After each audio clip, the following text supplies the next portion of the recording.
Hello viewers, it's your one and only realist Prissy, the moving horse, and today I'll be talking on special children.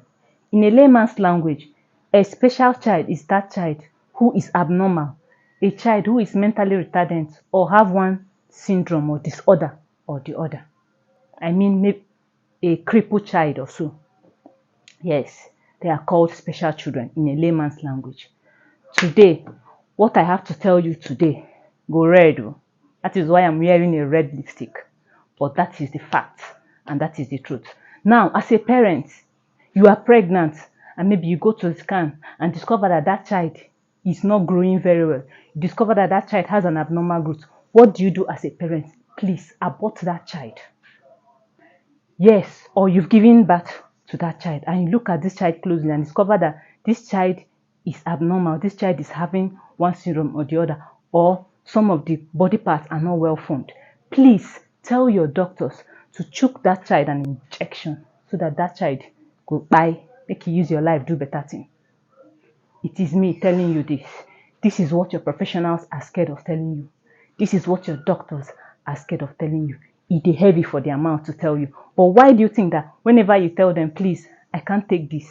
Please know what you do to this child. Terminate it. Why do they do it immediately? It is easier for a doctor to terminate an abnormal child than for a doctor to abort a pregnancy of a girl who opened her leg and took in, and you come to a doctor and tell him you want to abort the pregnancy. It is easier for a doctor to give that special child an injection and the child dies than for a doctor to abort a child. That is to tell you that that is the right thing to do, but they allow you to make that decision.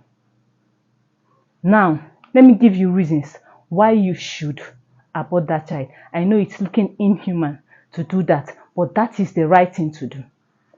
Yes, you have an abnormal child and you've decided to take care of this child. Now, there are so many things to consider. It is easier when the journey begins, when that child is still tender. It is easier to carry that child. But when this child becomes grown, and most of them normally grow very huge and fat, when they become grown and you need to take them to therapy, you have to carry a well-grown full man to therapy. It is not that easy. How do you feel when I talk of the emotional trauma when you that a woman feels when she is labeled or when she's called a mother of an imbe? That woman where in picking head big like all these celebrities nyash. That woman when in picking be imbe. That woman where born cripple. That is how they address you. They forget that you have 5 normal children, just that one that is abnormal, and they begin to address you with that. Now, this is the reason why you should terminate that child in time before any attachment between parents and child is formed, before any emotional attachment is formed between parents and child. It's good you abort that child before you have any attachment to that child. Yes, that is the right thing to do. Now, another reason why you should terminate such children is that they become a reproach to the family. Now, that family is known as a family that has a disabled child. And don't be surprised, it even affects the children when they are grown. You see a girl, a beautiful girl coming up from a family that wants to get married. And when the husband begins to ask about the family, you wonder how people around will tell them that you are going into a family that has imbe.